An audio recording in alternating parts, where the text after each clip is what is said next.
Oi, tudo bem? Então, queria agradecer a você, né, que mandou uma pergunta aí sobre astrologia. Na verdade, eu criei esse grupo Fale com a Terapeuta para abrir um espaço para que você possa tirar suas dúvidas, a sua curiosidade, me falar qual é o seu assunto de interesse, né, para que eu possa elucidar as questões. Tem tanta coisa que a gente gostaria de saber, não é mesmo? Então, assim, achei bacana porque me perguntaram sobre o signo oposto complementar, né? Mas eu, assim, considero essa questão do signo oposto complementar um pouquinho avançada, né? Um pouquinho só, porque na verdade a astrologia ela é complexa, né? Mas ao mesmo tempo é simples. É uma questão mais de entendimento de como a gente começa a aprender astrologia. Por isso, né? Sou pedagoga também, sou professora, né? Então eu vou dar uma prévia para que vocês possam entender o que significa isso, né? O signo oposto complementar, tá bom? Isso tem a ver com o conceito de luz e sombra, tá? Bom, mas para quem não me conhece, meu nome é Sheila Santana, né? Sou taróloga, astróloga, especialista em florais, sou pedagoga, sou publicitária, sou especialista em educação à distância. Criei uma terapia, que é a terapia integrada reconectiva, um método chamado Método Pensa, e um programa, que é o programa transformacional, que é com ele que eu atendo meus clientes. Também criei a Agir, terapia de independência emocional, que é o meu mais recente filhote, né, que eu amo de paixão.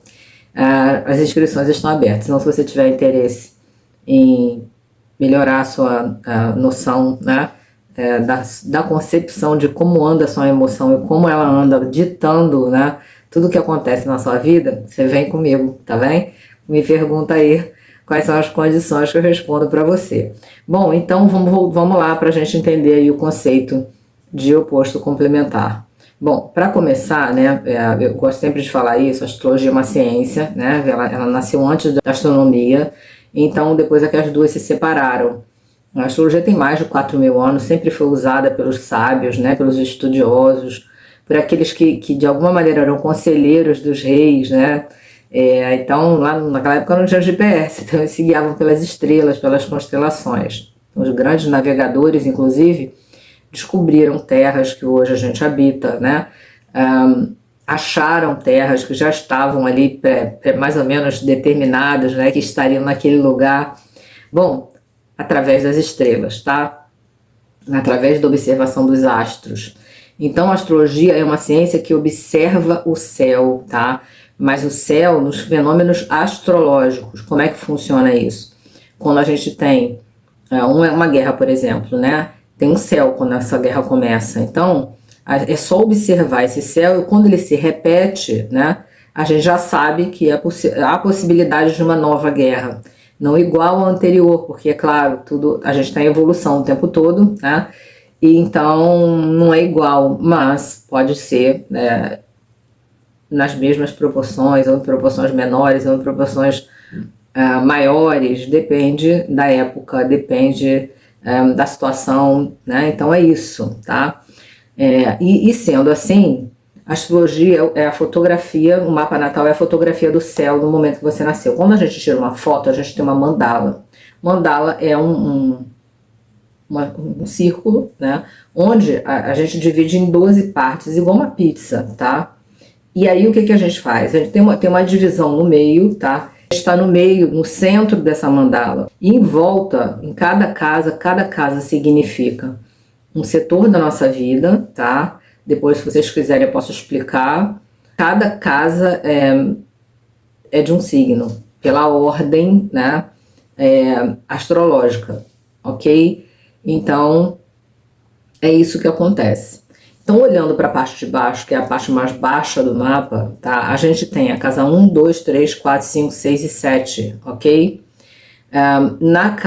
Acima a gente tem a casa 8, 9, 10, 11, 12, que são exatamente as casas dos signos complementares se a gente olhar pela correspondência. Por exemplo, a casa 1, tá? Ela vai estar de frente, né, a 180 graus, fazendo uma oposição com a casa 7.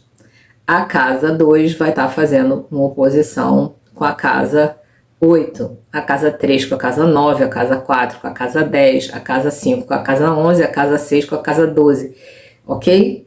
Isso quer dizer o quê? Bom, a gente já falei em oposição, oposto, complementar. Por quê? Porque cada signo tem uma característica, né? O ariano, ele é, vou falar do Áries, para a gente estar com o Sol em Áries, e porque é o primeiro, então tá ótimo para a gente explicar isso. O ariano é aquele que dá o primeiro passo, por isso que eu falei que tem uma ordem astrológica, ele dá o primeiro passo, é ele quem começa, ele que é o protagonista, ele que é o corajoso, ele que vai à luta, tá? Ele é o guerreiro, ele é conquistador.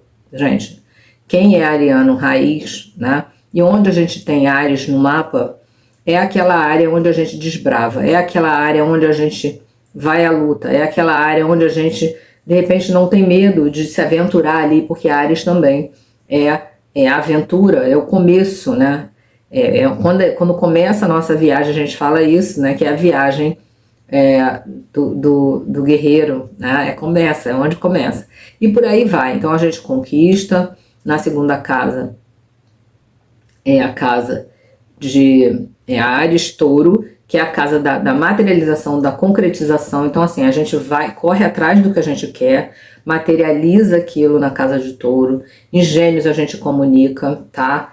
Em Câncer a gente internaliza, porque Câncer tem a ver com a história das coisas, tem a ver com a nossa ancestralidade, e por aí vai, cada um tem uma história. Não queria demorar muito, mas só para poder explicar o conceito de luz e de sombra, e aí por aí vai.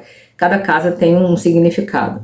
Casa 1, tá? É a casa do eu, Áries, né? Por isso que o ariano pensa muito nele, é muito individualista, né? A casa 2 é a casa das finanças, né?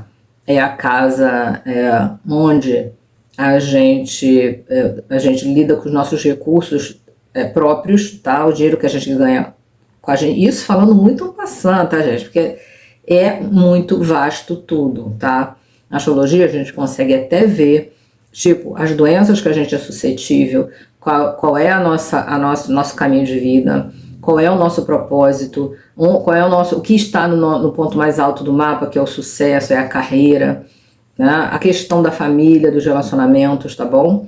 Bom, mas vamos lá. Então, Áries, oposto complementar. Casa 1 e casa 7. Casa 1 é a casa do eu, do individual, do eu sou. A casa 7 é a casa do outro, a casa de Libra, né?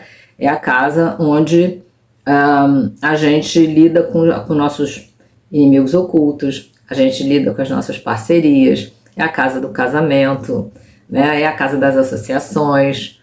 Então, por que é o oposto complementar? Porque Áries é individualista, ele vai lá e faz, ele pensa nele, ele quer conquistar. Então ele não tem, ele é o primeiro passo, qual é o mote de Áries? Conquistar, fazer, protagonizar, ok? Então ele não pensa no que vem atrás, tá? Porque, aliás, não tem nada atrás dele, né, gente? Então não é para ele pensar. A casa 7 é a casa do outro, a casa de Libra, que é a casa da balança, do equilíbrio, já é diferente. Libra já prima pelo outro, já quando faz as coisas, já pergunta, é um nós, é a casa do nós. Já pergunta, se eu fizer isso, o que isso vai impactar na vida do outro? Por isso que a gente fala que é o oposto complementar, porque, por exemplo, como que o ariano vai trabalhar as questões da sombra do ariano? Tá? Qual é a sombra dele? A parte boa do ariano é que ele vai lá e faz, ele é destemido, ele é corajoso, ele não tem medo de nada, ele desbrava, ele conquista, ele vai, né? Ele tem vontade própria, ele não tá nem aí. Agora, qual é a sombra? Que tudo isso que ele faz tem uma repercussão e ele faz e depois pensa, ele fala e depois pensa, ele é muito reativo, muito cabeça quente, é extremamente agitado, signo de fogo, ele é impulsivo, né? Então, quando a gente fala que tem o oposto complementar, é Libra que não é nada disso. Enquanto Áries é decidido e vai, Libra fica pensando. Se eu fizer isso, o que vai dar para o outro? E fica tentando achar o ponto de equilíbrio, né? O fiel da balança.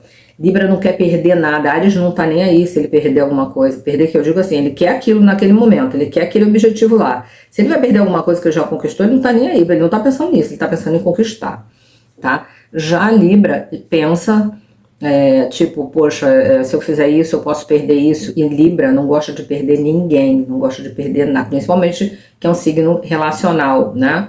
Então, fica ali segurando as pontas e tipo, às vezes tipo assim, às vezes é até um pouco manipulador para não perder ninguém. Ele não toma partido, sabe? Não, ele é da turma do deixa disso, percebe? Então, quando a gente fala que Áries precisa, o oposto complementar, é para a gente aprender o que está faltando na gente, ok? E não é só, é tão bacana a astrologia e é tão perfeito o universo, que não é só o ariano que aprende com o libriano também aprende com o ariano, porque o Áries também é o oposto complementar de Libra, né? Então, o que falta em Libra? Decisão, atitude, se colocar, não ficar fazendo tudo em prol do outro, percebe? É ser mais individualista, porque acaba, às vezes, você deixando de se realizar pensando que vai magoar, que vai perder, que não sei o quê, e acaba não fazendo nada. E o contrário, Áries, vai lá, faz tudo e não pensa nisso. Então, os dois se complementam. Como é que o Áries aprende com o Libra? Pensando no outro, pensando, poxa, eu não quero magoar ninguém, eu vou pensar antes de falar, entendeu? Vou pensar antes de agir, para depois não agir, não me arrepender e não poder voltar atrás, né? Não perder coisas valiosas. E Libra, como é que pode aprender com Áries? Eu estou perdendo coisas valiosas porque eu estou pensando mais nos outros do que em mim, né? Eu não estou tomando decisão nenhuma, eu fico em cima do muro, eu quero ajudar todo mundo, eu quero, né, eu quero abarcar o mundo, eu quero estar bem na fita. O problema de Libra é esse também. Libra não suporta tá mal na fita. Libra é um signo sociável, então precisa expandir. Libra tem uma lista de contatos incrível, né? Um gigantesco, conhece todo mundo, né? Então é isso. Então olha só. Então eu espero, né, que eu tenha conseguido passar esse conceito. Eu tentei falar aqui bem rapidinho, mas eu acho bacana. Você me conta aí embaixo se você entendeu, se você já percebeu, né, o que falta em você e agora você sabendo qual o que significa o oposto complementar, o que falta para você. E me fala aí qual é o seu signo para eu te dizer qual é o signo oposto complementar. Se você já sabe, você fala para mim, tá bem? Espero que você tenha gostado. Se você gostou, você curte, comenta e compartilha esse vídeo, tá certo? Um grande beijo no teu coração. Valeu. Tchau, tchau.